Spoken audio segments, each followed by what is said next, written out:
മഴ പെയ്തു തോരുന്ന രാത്രികളിൽ വിളക്കിന് ചുറ്റും വട്ടം വയ്ക്കുന്ന ഈയാമ്പാറ്റകളെ ശ്രദ്ധിച്ചിട്ടുണ്ടോ? ആകാശത്തെ പ്രണയിച്ച് വെളിച്ചത്തെ പുലുകിയ കുഞ്ഞു ജീവിതങ്ങൾ. എൻ്റെ ഡയറിയിൽ കുറിച്ചു വെച്ച ചിറകറ്റു വീണ ചില സ്വപ്നങ്ങളുടെ കഥയാണ് ഇന്ന് പറയുന്നത്. കേട്ടാലോ? മഴയുടെ സംഗീതം നിലച്ചിരിക്കുന്നു. ഇപ്പോൾ ചുറ്റുമുള്ളത് ഈയാമ്പാറ്റകളുടെ ചിറകടി ശബ്ദങ്ങൾ മാത്രം. എൻ്റെ മേശവിളക്കിന് ചുറ്റും അവരൊരു നൃത്തം തുടങ്ങിയിട്ടുണ്ട്. ആയുസ്സിൻ്റെ അവസാനത്തെ നൃത്തം. വർഷങ്ങളോളം മണ്ണിലെ ഈർപ്പത്തിൽ, ഇരുട്ടിൽ, ഏകാന്തതയിൽ അവർ കഴിഞ്ഞുകൂടി. ഒരു നിമിഷത്തെ പ്രകാശത്തിന് വേണ്ടി മാത്രം.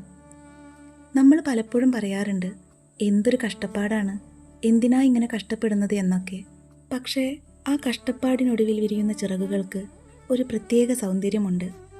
നമ്മുടെ കഠിനാധ്വാനങ്ങളൊന്നും വെറുതെയാകില്ല. ഒരു നാൾ നമ്മളും നമ്മുടെ ലക്ഷ്യത്തെ പ്രാപിക്കും. വെളിച്ചത്തെ പ്രണയിച്ചവരാണ് ഈയാമ്പാറ്റകൾ. കരിഞ്ഞു പോകുമെന്നറിഞ്ഞിട്ടും അവരാ വെളിച്ചത്തെ ചുറ്റിക്കറങ്ങുന്നു.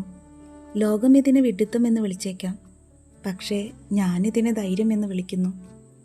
ഇഷ്ടമുള്ള ഒന്നിനു വേണ്ടി സ്വയം സമർപ്പിക്കാൻ കഴിയുന്നതിനേക്കാൾ വലിയ എന്ത് വിജയമാണ് ജീവിതത്തിലുള്ളത്? ലക്ഷ്യത്തിലേക്കുള്ള യാത്രയിൽ ചുറ്റുമുള്ളവരുടെ പരിഹാസങ്ങൾ കേട്ട് ഭയപ്പെടരുത്. ഈയാമ്പാറ്റകളുടെ ചിറകുകൾ പ്രഭാതത്തിൽ നിലത്ത് ചിതറിക്കിടക്കുന്നത് കാണുമ്പോൾ എനിക്ക് ദുഃഖം തോന്നാറില്ല. കാരണം അവർ പറന്നു കഴിഞ്ഞു. അവർ ആ വെളിച്ചത്തെ അനുഭവിച്ചു കഴിഞ്ഞു. ജീവിതം എത്ര നീളമുള്ളതാണ് എന്നതിലല്ല, എത്രമാത്രം അർത്ഥപൂർണമാണ് എന്നതിലാണ് കാര്യം. തോറ്റുപോയാലും അന്തസ്സോടെ വീഴുക. കാരണം ആ വീഴ്ചയിൽ നമ്മൾ സഞ്ചരിച്ച ദൂരത്തിൻ്റെ കഥയുണ്ടാകും. നാം ഓരോരുത്തരും ഈ ഈയാമ്പാറ്റകൾക്ക് തുല്യാണ്. ഉള്ളിലെ സ്വപ്നങ്ങൾക്ക് ചിറകുമുളയ്ക്കുമ്പോൾ ലോകം ഇരുട്ടാണെന്ന് പറഞ്ഞ് പേടിപ്പിക്കാൻ പലരും വരും.